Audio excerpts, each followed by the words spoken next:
Mengawal informasi kita yang pertama, pemirsa, untuk mencegah dini potensi konflik, PJ Bupati Oki bersama jajaran Forkopimda berkunjung ke Desa Sungai Sodong, meminta masyarakat dan perusahaan setempat untuk menahan diri.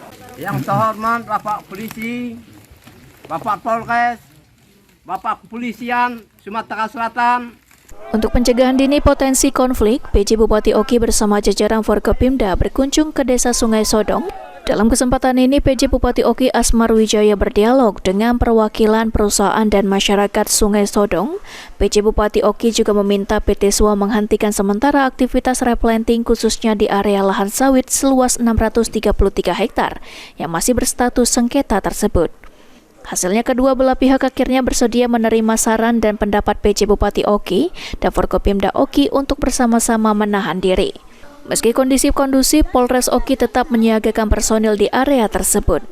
Novan Wijaya, PAL TV.